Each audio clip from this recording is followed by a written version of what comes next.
let me go ahead and get my wish list out the way.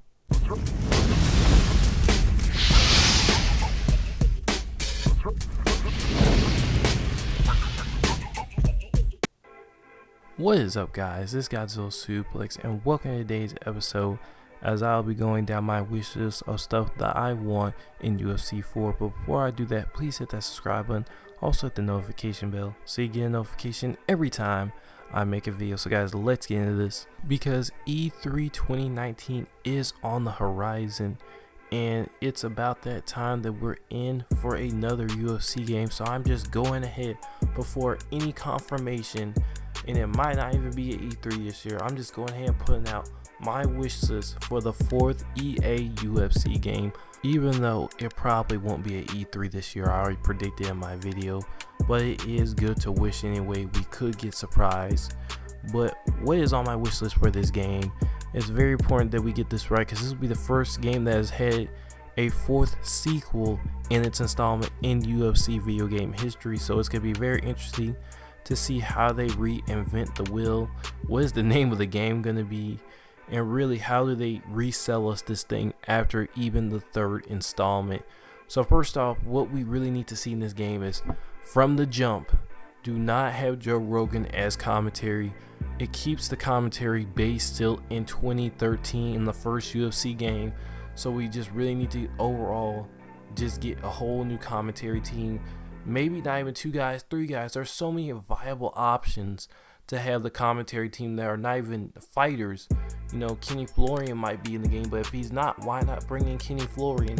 He's a great color commentator. Dominic Cruz, all these different guys. I know we can't really put Dominic Cruz because, you know, he would be in the game, but literally they could have 2 different commentation teams, or even 3 different teams, depending on who's fighting. So like if Daniel Cormier fights, Daniel Cormier could do one of the fights. But you know, they want to have non-UFC fighters. But even if that's so, they have a lot of that. They have John Anik. You know, you can mix him in with some of those other guys who I'm not mentioning right now because I forgot their name on the spot. But still, there are a lot of them. There are a good bit of them. Then this will be the first game that will have ESPN on it, so that'll be very interesting. Spice up to see what they do in between rounds, have the different ESPN logos in the game. So it's gonna be very awesome to see how this game comes out from a promotional perspective now that they have ESPN branding them alongside the game. So then the next thing I want to see in this game is a better updated roster. Once the game goes through its first stages, or at the first period, the first 3 months, the physical months, you know, it needs to have good updates. UFC fighters are coming out the woodworks left and right. We didn't have Johnny Walker, we didn't have this guy, and it is a little bit frustrating towards the end of the life cycle of the game not to have updated fighters in the game. You know, we don't even, I think, have Shane Bargos. So many UFC fighters are coming in that we want to play, and I think they need to do a better job of the live service updates of the game, not just adding 1 or 2 players, but adding a whole bunch. But it should reset, because, you know, when this game comes out, they're going to have a lot of those fighters. But still, just keeping up with the new rising stars is definitely a goal that this game should strive for more than any other. Then is this is a personal thing of mine, okay? I'm not going to say it's critical, but it would really help the game. Offline rating options now. You know, a lot of people say, oh, Conor McGregor's trash. Well, if you think he's trash, you should be able to modify, or even have this as a DLC where you can purchase it separately, where you can change the fighter variants whenever you play with your friends online. You can choose to have it on or off, and just have your own different scheme of how you think the UFC is. Think somebody's rated too high, lower them. You know, I think this is the same in the wrestling games. I think it should be the same over here, that you should be able to change to your liking offline and in term options. Now the next thing is after offline rated options, online tournaments. Guys, we don't get any official UFC tournaments ever. Like, come on now. This is one thing, criminal. This game is so competitive when it comes to this competitive setting. Even though some of the fights aren't really fair from a perspective, still, the fact is that a lot of people are going to want to play competitive in this game, and not having even online tournaments on PlayStation of any kind just does a disservice to the game. And if they're not going to have it outside the game, just have it inside, built into the game.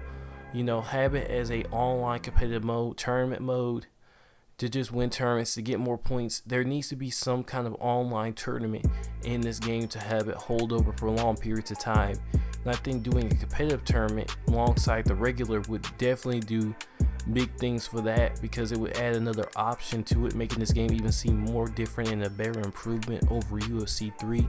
So I think definitely they should add that. Another thing is they need to add more online options. Like, online does not get nearly the treatment it does offline. So having better online modes, they had knockout mode, which was good, but just adding some more on top of that would definitely boost the game. Why can't we do, best out 3, a series of fights, just different things to spice it up, a tournament between friends, or even better yet, a King of the Hill. You can do this in Mortal Kombat, but you cannot do it in UFC, which is ridiculous. So just coming down with your friends, having a King of the Hill, a knockout party, or just anything like that. They just need to add more options. The career mode was good, and they can make a couple of improvements to that, but other than that, they had the formula down. They just need to add extra meat to it to make this a viable game. And if they can do these things I just said, UFC 4 will be the best UFC game to date. They don't even need to change the gameplay. They maybe need to add a little bit more ground game and a little bit more stuff that they added in the updates, with the ground control and stuff, and the transitions between those have a little bit different fighter, some more specialty fighter animations, and a little bit different ways to knock people out. But other than that, the gameplay was fluid. It was great. But having those little special controls that hardly anybody knew about and you had to discover through just playing the game was awesome. So if they can do these things, UFC 4 will be the most complete MMA game ever made in video game history. But guys, leave your thoughts in the comment section below. What things other than I said that they need to improve on between UFC 3 and UFC 4? What things would you like to see from a fun perspective? And really, do you think the commentary should be the same, or do you think they should change up? Leave all that in the comment section below. Don't forget to rate, comment, and subscribe, and hit the notification bell so you can get a notification every time I make a video. And I will see you guys next time.